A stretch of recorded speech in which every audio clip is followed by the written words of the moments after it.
Revolution.design is trying to help you get design done faster and more affordably in a more reliable way. They've got 4 customers today paying 5 grand a month, launched just 8 months ago, already doing 20,000 a month in revenue. Again, this is sort of that blend between a design agency plus a recurring SaaS fee, hoping to keep these customers sticky. We usually see a lot of churn. They haven't lost any customers so far, only 4. They haven't lost any of them, which is good. We'll see what happens next. Hey, folks, my guest today is Kerim Alalami. He helps tech startups avoid complicated in-house hiring, overpriced design agencies, and unreliable freelancers. With his company, it's called Revolution Design. They can hire top 1% senior design talent in one day for $49.90 per month. That's almost $5,000 a month, and pause or cancel at any time. Kerim, are you ready to take us to the top? Yes, let's go. All right. This is cool. So I've interviewed a bunch of folks that do this sort of thing, and the issue is always churn. It's keeping someone paying 5 grand a month for more than a couple months. How do you address this? Yeah, basically, I think the main thing to address here is to hire the best designers, really, prove your point. Because when the client is happy with you and all of the designs, they get them quickly, they are happy with them, I think they will stay. We've been in the business for quite not very long time. We've been in the business for 8 months, and some of our clients are still with us after 8 months. So yeah, I think that's like the main point to address always. That's great. Okay, so you launched 8 months. So you launched basically January of 2020 this year. Yep. Yes. Very cool. Okay, and can you give me an example of a customer paying you today? Yeah, so usually they are tech startups who just raised a Series A or seed or anything like that, and they are looking for designers. Usually the founder is quite technical, or like the marketing person is quite marketing, and they are not skilled in looking for designers, looking at portfolios and stuff like that. And they have like 3 options: hire agency, full time, or freelancer. And they are all like kind of fundamentally flawed in our view. So how many designers have I mean, do you hire them full time, or is it a marketplace? You just sit in between? Yeah, basically we sit in between, and we are like the creative directors. I have also a co-founder. We've been freelancing and helping tech startups for almost combined period of 15 years. So we know how it goes, especially in this industry. And we kind of sit in between as creative directors and direct the designers and communicate with clients and stuff like that. And so how many paying customers then do you have today? Yeah, right now we have 4. Okay. Yeah, one. And how many freelance designers do you need to support those 4 paying customers? So actually, one designer can take up to 3 clients. And like the main thing why we kind of founded Revolution Design is because here in Czech Republic and Slovakia, where we are from, we have like a really great design talent for really affordable prices. And that's the reason why one of the biggest design agencies called STRV is basically located in Prague, because you have a really great talent here that can take 2,000-3,000 euros a month, and they are happy as I don't know what. And for $2,000-3,000 I mean euros a month, we can sell them to 3 clients. Okay, so you have 3 or 4 designers you're working with consistently right now. Yes. Okay, interesting. Got it. And so I guess walk me through. I mean, are you guys profitable today? Does the business model work? Is it sustainable? Yeah, it's totally profitable actually. So yeah. So how much profits in June this year? Yeah, we've done about counting like 15,000 euros. Yeah. Okay, and that's pretty good. I mean, look, I'm doing the math. 4 customers, 5 grand a month. You're doing 20,000 a month top line. After you pay designers, you pay your salaries, you pay your software expenses. You're profiting 10,000-15,000 a month. Yes. Like we don't really pay ourselves salaries, and stuff like that. But that's so you guys split the profits of 15K between the both of you. Yeah, like we reinvest them to the company and hiring and stuff like that. So yeah. That's awesome. Are you guys thinking about launching your own internal software product? Yeah, we were really thinking about it, but I think and I believe that our clients really value the simplicity, because right now we work on Trello, but in the future, I don't think it's quite sustainable with 20, 30, 40 clients. So this is something that we are really kind of like thinking about. And even like planning. So yeah. Oh, what's going on there, YouTube? Good to see you guys. Now imagine this. You love watching these interviews with SaaS founders, but imagine if we took all of the valuation data out from over 2,807 interviews I've done manually. Saves you a lot of time. Well, we've done this. We've built it into the beautiful interface inside of FounderPath. Check this out. I'll show you how you can access this in a second, but you log in, you connect your Stripe account, you see your valuation real time, you can see what it changed over the past 88 days, and even set goals for valuation this year. Now, the secret to valuation is there's many different ways to value a SaaS business. So the reason you're going to see 3 or 4 different valuations inside of your FounderPath dashboard, this is all free by the way, is because depending on who's doing the buying of your SaaS company, you're going to get a different valuation. A VC is going to pay a different valuation. Private equity firm is different. If you're going to do a minority sale, that's different. And if you sell the whole business, that's a different valuation. You can see all those when I hover over here. Right, so the teal is what a VC would pay, yellow is what private equity, and red is if you sold the whole thing outright. Now, what's cool about this is not built off random data. Again, you guys hear these interviews on YouTube. All these data are built from real-time valuation data points founders share with us on the show. So traction, 1.2 million, seed round, 3.7 raise, they sold 22% of their business. Go in here and filter by the event. Maybe you only want to see companies that have sold the whole business. Well, here are a bunch that have been acquired, the valuation and the multiple. Maybe you're going out right now and you're raising your seed round. Well, go in here and look at all this recent seed deals that went down, what they raised, what valuation they raised at, and what percent that they sold. There's never been a larger data set of SaaS valuations than what you can get now inside of FounderPath, and we're thrilled to bring it to you. All right, we're going to go back to the YouTube video here in a second, but if you want to check this tool out, if you want to jump in and sign up, you can check it out for free to get your valuation at this link, founderpath.com/products/valuations. Or if you go to founderpath.com and hover over products, click on get your valuation here, and go ahead and sign up to give it a whirl. Again, all that valuation data live right inside the platform. I hope to see you there. All right, let's jump back into the interview.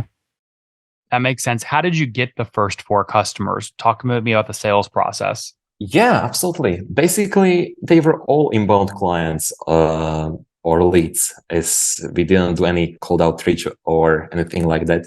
They usually are our past clients we have worked with before, or new clients that just saw what we are doing, and we haven't really doing any marketing, sales, outreach, or anything like that so far, since we are in such early stage. But yeah, all of them are inbound, and yeah.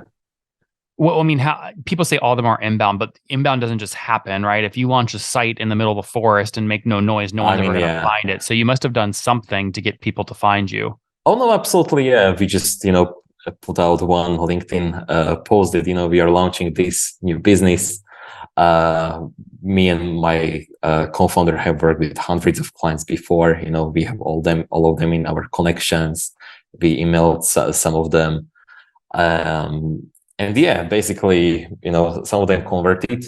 Some of them, are still hesitating, and we have calls and stuff like that. But yeah, I think it's great about proving that you know what you are doing and having a great portfolio, and doing all. What kinds of work are they paying you $5,000 a month for? Is it mainly sort of website design, or what are you paying for? So basically, pride ourselves on having these full stack designers, which means that it's someone who knows how to do brand, website, and product. So whether you need like a new brand, a new website, new product, or anything in between, we can provide that. Right now, the most work we have is for website, web design, and webflow. However, in the past, it was mostly product design, so UI, UX, and stuff like that. Interesting. And I love how you structured your pricing page. Take me through that. You have Revolution Design, and you have Senior Designer, Agency, and Freelancer. How are you winning deals? So basically, there are 3. I think the core fundamental problem with all 3 of them is that they are paid by the hour, and many people don't realize that when designers are paid by the hour, they intentionally delay projects. I'm kind of guilty of that too, and many of my friends are as well. Because when you are fast, what basically a tech startup needs, someone who can deliver fast, incredible results.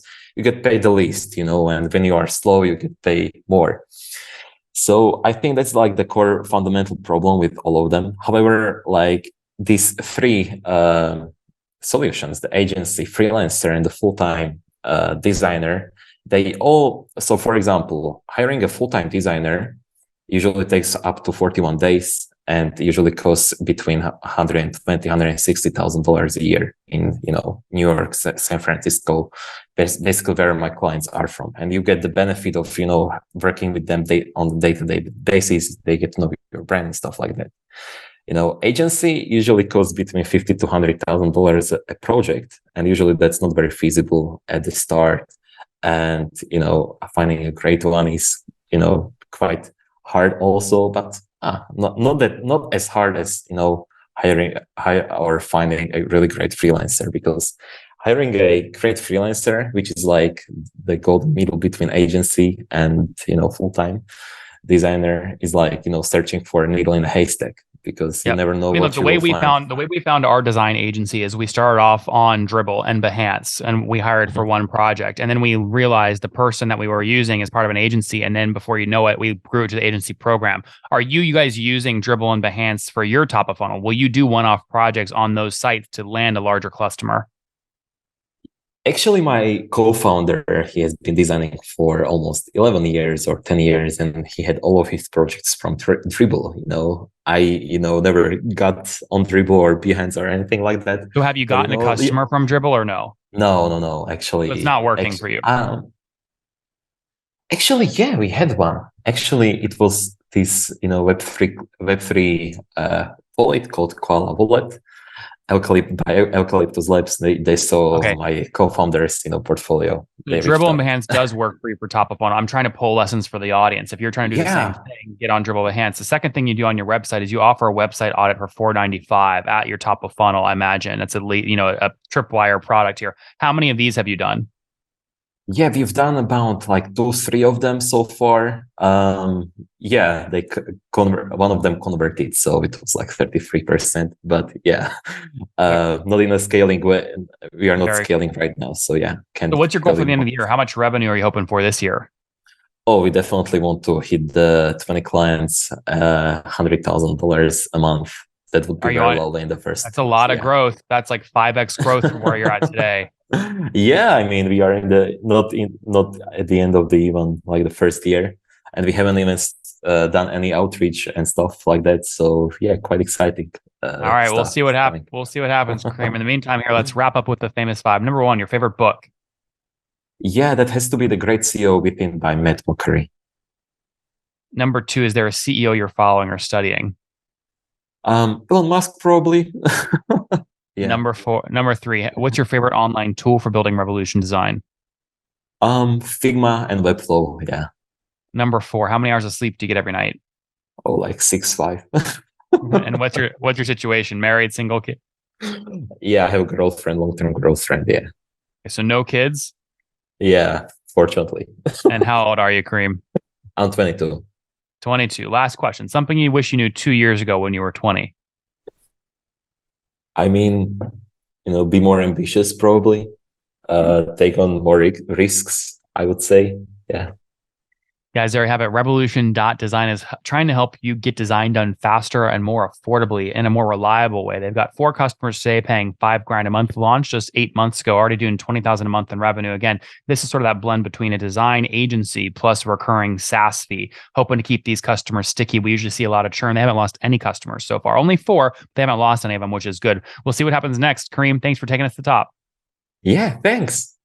One more thing before you go. We have a brand new show every Thursday at 1 p.m. Central. It's called Shark Tank for SaaS. We call it Deal or Bust. One founder comes on, 3 hungry buyers. They try and do a deal live, and the founder shares back-end dashboards, their expenses, their revenue, ARPU, CAC, LTV, you name it, they share it. And the buyers try and make a deal live. It is fun to watch every Thursday, 1 p.m. Central. Additionally, remember, these recorded founder interviews go live. We release them here on YouTube every day at 2 p.m. Central. To make sure you don't miss any of that, make sure you click the subscribe button below here on YouTube, the big red button, and then click the little bell notification to make sure you get notifications when we do go live. I wouldn't want you to miss breaking news in the SaaS world, whether it's an acquisition, a big fundraise, a big sale, a big profitability statement, or something else. I don't want you to miss it. Additionally, if you want to take this conversation deeper and further, we have by far the largest private Slack community for B2B SaaS founders. You want to get in there. We've probably talked about your tool if you're running a company or your firm if you're investing. You can go in there and quickly search and see what people are saying. Sign up for that at nathanlatka.com/Slack. In the meantime, I'm hanging out with you here on YouTube. I'll be in the comments for the next 30 minutes. Feel free to let me know what you thought about this episode. And if you enjoyed it, click the thumbs up. We get a lot of haters that are mad at how aggressive I am on these shows, but I do it so that we can all learn. We have to counter those people. We got to push them away. Click the thumbs up below to counter them and know that I appreciate your guys' support. All right, I'll be in the comments. See ya.